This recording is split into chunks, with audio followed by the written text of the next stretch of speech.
Hello, and welcome to my Seeing Movies project.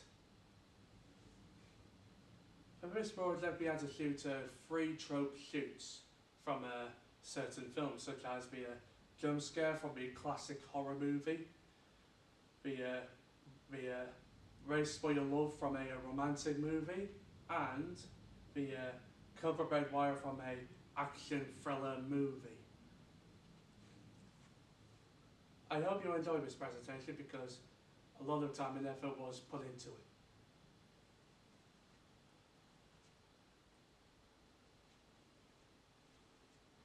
For the first project, it was the classic jump scare from a horror movie. Literally something that makes the audience jump out of their seats in horror and literally scare the living bejesus out of them. And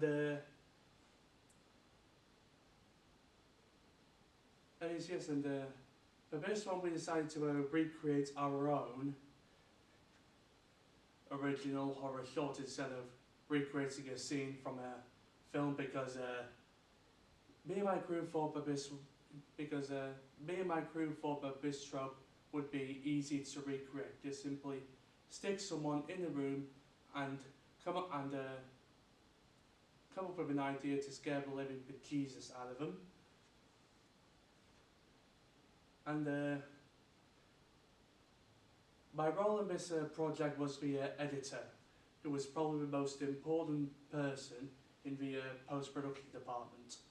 Once production wraps, the editor will have the footage and try to come up with our own spin on it, and hopefully something that will be the closest thing they will get to an Oscar.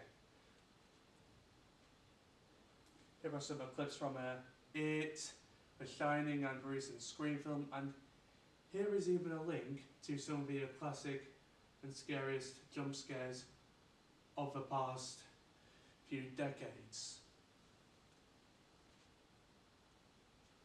I think what went well in this one was that I was allowed to put my own spin on it and organise the footage into how I wanted it, and it allowed me to have a sense of freedom into what I wanted the final cut to be like. But what didn't go so well was I encountered a few IT problems. I didn't save the footage to OneDrive, so I couldn't access the footage the next day. And I tried to salvage the footage, but I didn't have any luck, so at that point I thought that I was screwed. But luckily someone from our group managed to put together an edit, and I have the link to their process here, in case you wants to watch it. The main lesson I learned from this experience was that in future projects, obviously, save the footage to the right place, but also to keep practicing my editing skills, because actually I did enjoy doing the editing. Here are a few behind the scenes photographs, and of course we'll link to our creation here. For the second project, we decided to for the second project, it was basically when the protagonist realizes that he loves the love interest and races to find it before it goes away forever on a train or a plane or any other sort of transport, or before it goes away forever and leaves his life forever. For this trope, we decided to recreate the scene from the last episode of Friends, where Rachel gets off a plane and happily reunites with Ross, and they rekindle the flame of their relationship.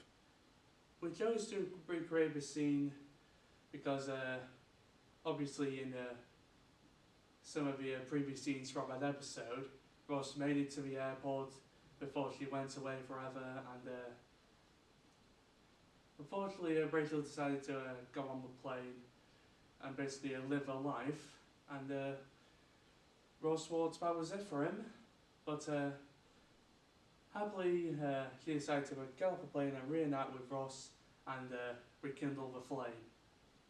We chose the scene because it was simple and easy to do, because in most of these sort of scenes, it usually takes place in an airport or a train station or any other sort of transport hub, and it isn't easy to get permits for it to film in. But this scene is set in an apartment studio set, which is easy to acquire. My role in this project was to be a director. A film director manages the creative aspects of production. They direct the making of a film by visualizing the script, while guiding the actors and technical crew to capture the vision for the screen. But this job can be a bit stressful at times, because you're literally the most important person in the filming process. And here's a link to the scene in question from Friends.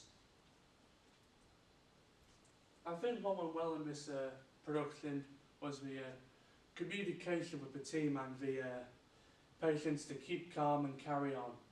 Also it allowed me to embody Ross's character and step into issues, because we were short of actors, and I decided to do a Kenneth Branagh sort of thing where he portrays the main character and directs the Murder on the Orient Express and the Death on the Nile films.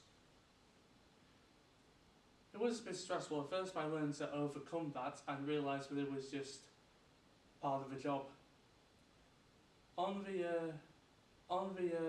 However, on the planning phase of the production, I did feel a little pressure, because I had to book the right equipment, sort out the paperwork, and create the storyboards, and I was the only person on campus that day, so it was all up to me. But I managed to complete the tasks, and we were ready to start filming. The main lesson I learned from this production was patience. Don't get into too much pressure and get the paperwork sorted ASAP. So you want to completely swamped in paperwork 2 or 3 days before filming is due to start. Here is a link to our creation. I called it Best Mates for copyright reasons. And here is a behind the scenes photograph of us on set. For the final project, the Copper Red Wire one, it was basically a classic bomb defusal scene, where the main characters have to defuse to save the day.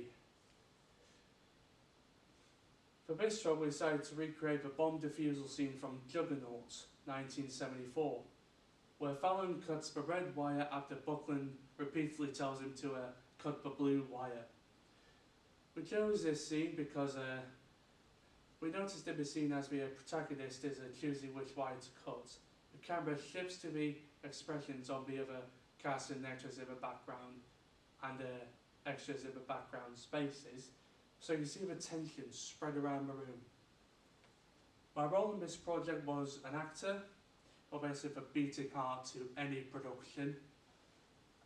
They helped to make the film more real and make the characters more realistic, and obviously make it look more action-packed as well. Natalie Portman said on one of the masterclass sessions this: "We're sharing this social experience with other people for 2 hours. Caring about someone else's life, it's the act of empathy." Interesting, isn't it? I think what went well on this production was the creativity that I contributed to the shoot, because it allowed me to do whatever I wanted to make the shoot realistic. I even constructed a DIY bomb at home using items around the house, which we used for another group's Cover Red Wire shoot because they desperately needed it, and I enjoyed that level of creativity. I think the main problem we had with this production was that we had a lack of crew members on the shooting day, so he had to ask another director to lend us help in return for assisting on his shoot. I think the main lesson I learned in this shoot was teamwork and collaboration. Don't be afraid to ask for help if you encounter any problems during the shoot. At the top is a link to the Bob Diffusal scene from Juggernaut, and here is the link to our short film called The Wire. I think the main lesson I learned throughout all of these productions was teamwork, and also the ability to learn about the other roles as well, and just keep some practice in it, because you never know, you might need them in the future for future shoots. Thank you for watching, and I hope you enjoy this presentation.